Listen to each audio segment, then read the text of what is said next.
Hello everyone, welcome to star IQ. Star IQ के video platform पे आप सभी का बहुत बहुत स्वागत है।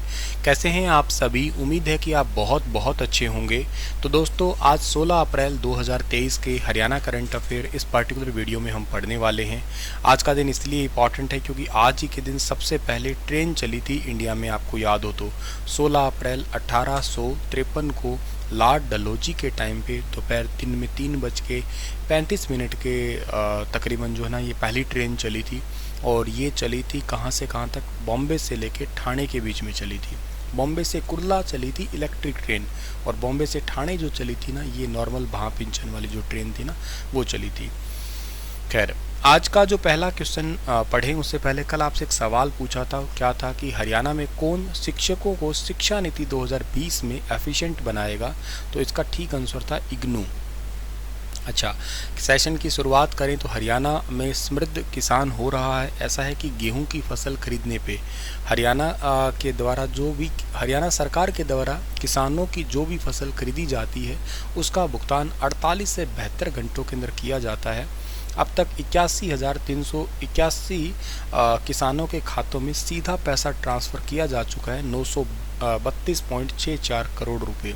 हरियाणा के अंदर इतना पैसा ओवरऑल ट्रांसफ़र किया जा चुका है अभी तक। ये डायरेक्ट ट्रांसफ़र होता है किसानों के खातों में।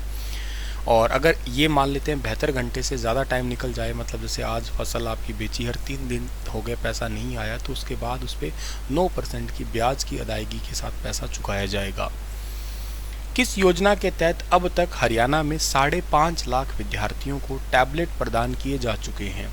अभी हाल ही में मुख्यमंत्री जी ने इस योजना की समीक्षा कर रहे थे, तो ये दोबारा अपडेट हुई है, तो मैं आपको बता रहा हूँ और आपके पेपर के लिए इम्पॉर्टेंट हो सकती है ये योजना।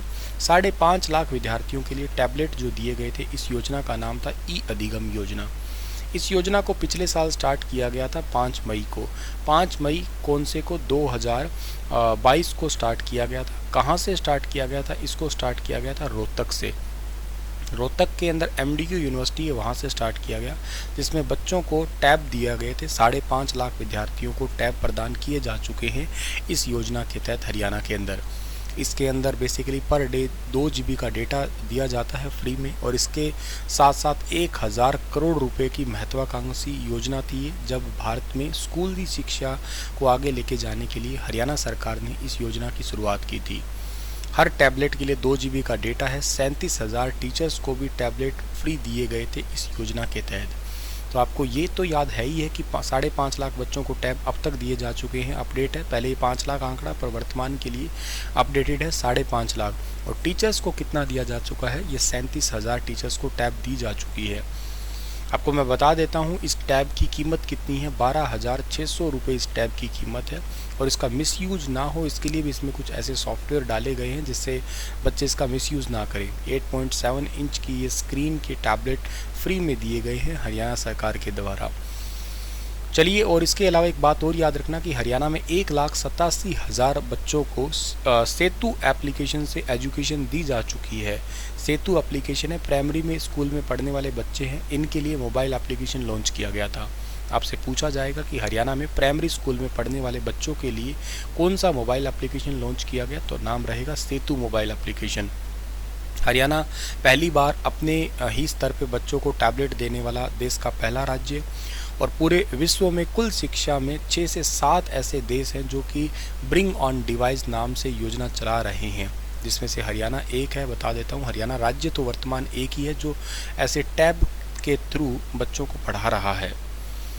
संसद सदस्य स्थानीय क्षेत्र विकास योजना के तहत केंद्र शासित प्रदेश को कोई धनराशि नहीं मिली। इनमें से वो कौन सा केंद्र शासित प्रदेश है?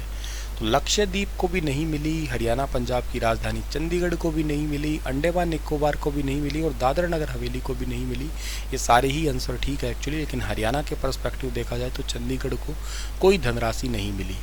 पहले तो मैं आपको क्लियर करता हूँ ये योजना है क्या। इसको कहते हैं MPLADS, यानी कि member of parliament local area development programme. इस योजना को शुरू किया गया था किसान दिवस 23 दिसंबर 1993 को।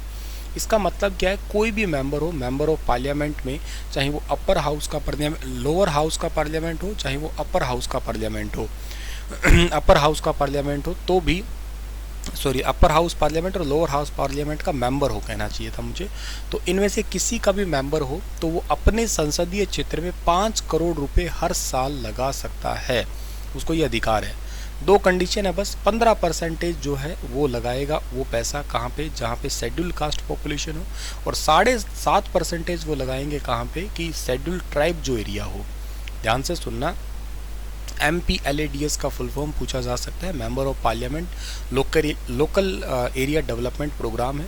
स्टार्ट कब किया गया था? 23 तारीख को स्टार्ट किया गया 1993। इसमें भी 3 है, इसमें भी 3 है, तो जल्दी याद हो जाएगा।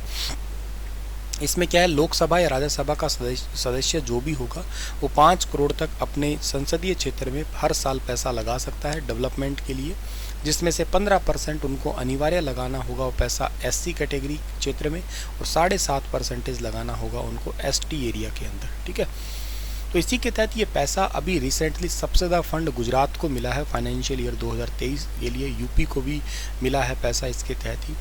देखा जाए तो झारखंड है, इसको 128.45%, कर्नाटका को 127.76, केरला को 122.33, वेस्ट बंगाल को 113.54 और तमिलनाडु को 112.86%। संसद सदस्य स्थानीय क्षेत्र विकास योजना निधि का उपयोग सबसे ज़्यादा जो अनुपात के हिसाब से देखा जाए वो गुजरात है, जिसमें 66 करोड़ रुपए आवंटित किए थे, जिसमें लगभग 95.77 करोड़ रुपए यानी कि 145.11% का उपयोग किया। ज़्यादा मतलब उससे 100 से भी ज़्यादा परसेंटेज ये आंकड़ा निकल के आ रहा है। सबसे कम है सिक्किम ने 2 करोड़ ही यूज़ किए। ये लक्षद्वीप, चंडीगढ़, अंडमान निकोबार द्वीप समूह, इनको कोई पैसा मिला ही नहीं है। हरियाणा को जो है ना वो पैसा मिला है कितना, लोकसभा का 12.5 करोड़ और राज्यसभा का 5 करोड़ मिला हुआ है। और इसमें सांख्यिकी और कार्यक्रम जो कार्यान्वयन मंत्रालय है वो भी हरियाणा से ही है। राव इंद्रजीत सिंह जो कि गुरुग्राम से इनका निर्वाचन क्षेत्र है, जीते हुए हैं यहाँ से। हरियाणा राज्य में मैन्युफैक्चरिंग क्षेत्र का कितने परसेंटेज योगदान है? तो हरियाणा राज्य में मैन्युफैक्चरिंग सेक्टर का टोटल 36% योगदान है। खरखोदा मारुति प्लांट में 2025 तक गाड़ियों का उत्पादन स्टार्ट होगा।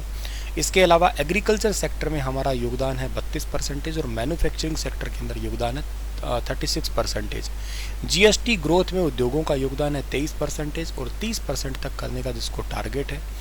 इसके अलावा सरकार के द्वारा जितेंद्र बलहारा को MSME का सदस्य भी मनोनीत किया गया है अभी हाल ही में। तो ये भी एक पॉइंट आप याद कर सकते हो कि अभी हाल ही में MSME के जो मेंबर है ना वो कौन बने हैं, उनका नाम है जितेंद्र बलहारा। अलग से भी क्वेश्चन आपको याद करवा दूंगा बना के, पर फिलहाल के लिए जरूर याद रखना आप लोग इस बात को भी। अच्छा, लाडवा विधानसभा क्षेत्र में 20 नई सड़कें बनेंगी, ऐसा हरियाणा सरकार ने मंजूरी दे दी है। ठीक है, पहले 52 का यहाँ पे टोटल सड़कों की मंजूरी आनी रहती थी, जिसमें से 48 का जो है ना हाँ भर दी गई है, मतलब 4 सड़कों की मंजूरी आनी शेष रहती थी, इनमें से जो भी जल्द बन जाएगी यहाँ पे। ठीक है, इसके अलावा हरियाणा का पहला कौशल वृद्धि केंद्र किस गांव में स्थापित किया गया है? कौशल वृद्धि केंद्र स्थापित किया गया है हरियाणा के उचाना खुर्द के अंदर। ये हरियाणा का पहला है, 30 लाख रुपए की लागत से बना है। ये होंडा इंडिया फाउंडेशन के द्वारा बनाया गया है। 2019 में होंडा इंडिया फाउंडेशन की स्थापना के बाद देश भर में इस तरह के 48 केंद्र स्थापित किए जा चुके हैं, जबकि हरियाणा का स्किल डेवलपमेंट सेंटर पहला ही है।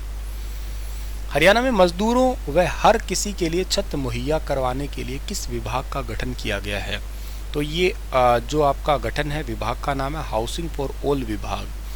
हाउसिंग फॉर ऑल विभाग की बात करते हैं तो हाउसिंग फॉर ऑल मंत्री हरियाणा में तो डॉक्टर कमल गुप्ता है, और भारत के अंदर हरदीप सिंह पुरी है। राज्य मंत्री को जो आपके कौशल किशोर है, कमल किशोर या कर लो या कौशल किशोर करके आप लोग इनको याद रखना नाम। ठीक है, अच्छा, डिपार्टमेंट है 2020-21 के बजट में इसकी घोषणा हुई थी। 28 फरवरी 2020 को कहा था कि वर्तमान की जो स्टार्ट की गई आवास योजना है उनको एक साथ करके सभी के लिए आवास नामक एक नया विभाग बनाया जा रहा है।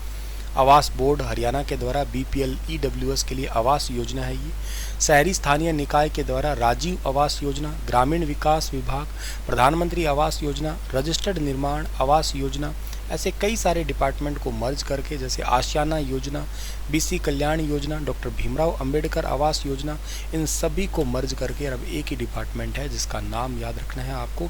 सभी के लिए आवास योजना नाम का एक नया विभाग हरियाणा ने बना दिया है। ठीक है, तो ये तो बात आप लोगों के लिए हो गई है याद करने वाली।